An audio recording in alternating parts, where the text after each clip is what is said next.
Monday Night Chat with Wong Chen. Brought to you by the Member of Parliament for Kelana Jaya in collaboration with Invo.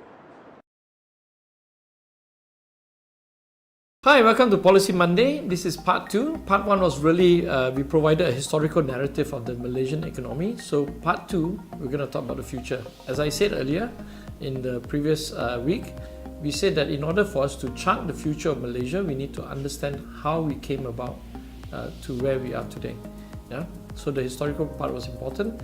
What we saw is basically government flip-flopping between social base, market base, privatization, going back to GLICs and GLCs, and now Najib's period is supposed to privatize, but it's turned out into a kleptocracy instead. So what will we do if we win the GE14? Which economic direction we're going to take? Are we going to follow the tide of the world? We're going to swing left, swing right, or are we going to maintain centrist policy? I think in the most likely scenario we'll take is really a centrist, pragmatic approach. So what does pragmatic approach really mean? Okay, left means socialism. Since the 2008 crash, the world is a bit more worried and wary about hyper-capitalism. I mean, Trump is really the last stand of the hyper-capitalists.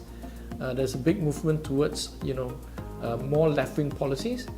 Now, if we follow the current trend, then obviously we're looking at Piketty, we're looking at Jun Chang and economists like that.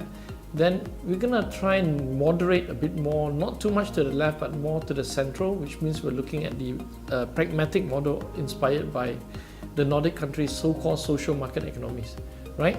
So what does pragmatism means? In the context of Malaysian economy, we'll be looking at things like, utilizing data, in particular using geospatial, big data, surveys, to find out what is the real situation going around, and then second, deploy behavioral economics to try to make sense on how to resolve this issue at a micro level, or even micro and macro level, but really looking at the problem from a humanistic point of view. Yeah, so that's pragmatism. We're not going to be locked into ideological battle between left and right. Now, what will we do? We know that, for instance, capitalism is by far the best system to deliver goods and services, but it is the worst system to deliver redistribution of wealth and justice.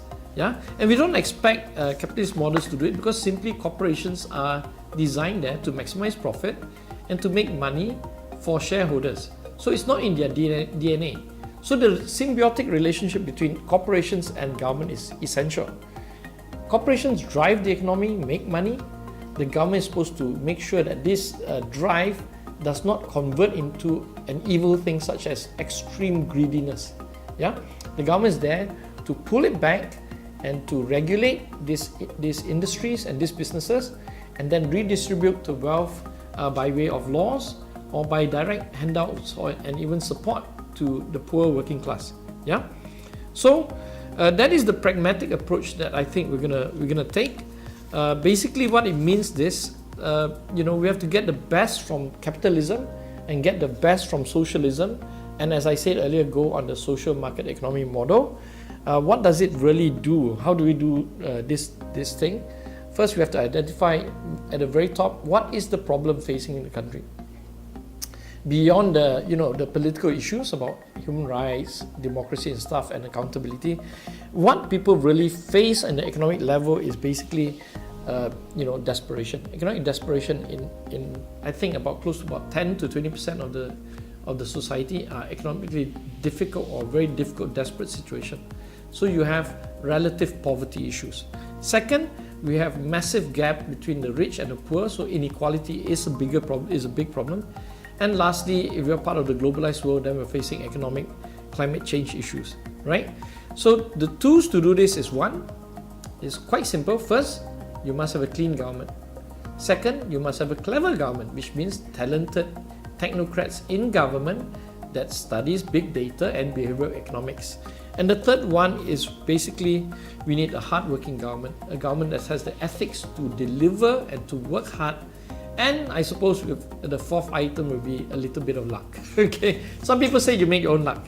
Now, what do we do then? So we identify the problem. We have the tools to do it, which is, as I said, clean government, smart government, and hardworking government. And then the last element is what are the phases of economic progress are we going to do?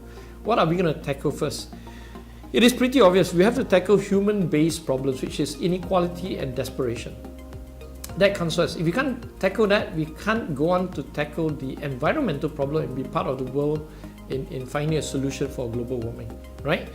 Lastly, we must plan for all this and at the same time concurrently plan for the future, which means we have to revamp the entire education system to provide good education, smart education, and make sure that the future workers are going to have jobs and that the education is critical and it creates self-esteem and also creates hardworking people, citizens. Lastly, let me give you an example. How do we balance this pragmatic approach by taking the best of capitalism and taking the best of socialism? Let me give you a simple example. We know that the market in Malaysia is dominated by government-linked companies and government-linked investment companies. What we want to do is, we think that this system is not so efficient, so we will divest these GLCs and GLICs, but the divestment cannot be given to a set of crony capitalists. The divestment must be through a management buyout, which means we will give all these shares out, we will sell these shares out of GLC and GLIC to a large pool of managers, middle-ranking managers. Yeah. So that is where we take the ideology that the capitalist system is better than a government-linked company system, but when we divest these things out, we make sure that the ownership is spread as wide as possible, and that's through the management buyout system. And that's how we merge capitalist thinking and socialist thinking into a policy that we would like to call pragmatic social market economic system. So the following next week, we will be showing you more examples. We're going to focus primarily on wages through a co-pay system. We're going to talk about leveling the business field. We're going to talk about basic taxation as well. Okay, so stay tuned for next week. Hi, I'm Brian. I'm currently 21 this year and I'm interning in Wong Chen's office for roughly 2 months plus. And I'll be going back to Japan to continue my degrees in majoring in economics in Yamanashi Gakuen University. Actually, I never intended myself to be pursuing a degree in economics itself in a land of a rising sun. I since young had dreams to study physics. My course was towards science and natural science and studying astrophysics related subjects. But one thing led to another. I grew interested in politics. I got interested in international relations. And then the thought of connecting physics with international relations brought me to the idea of studying economics, and being offered a full scholarship in Japan, as well as having the course being able to be conducted in English, made me decided to go to Japan to pursue a degree in economics. And therefore, coming back to Malaysia, I thought the best place to intern with a politician with a background in economics would be here in Wong Chen.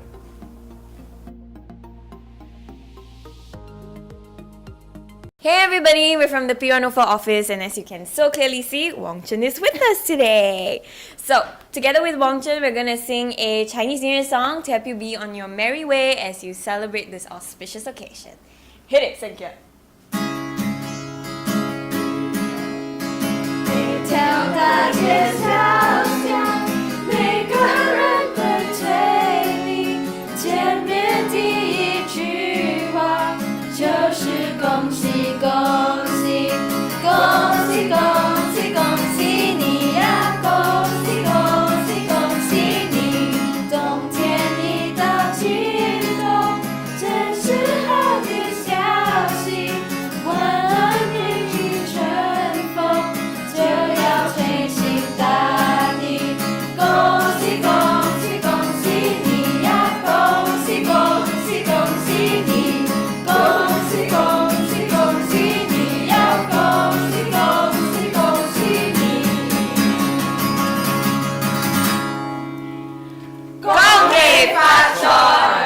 from the P104 office.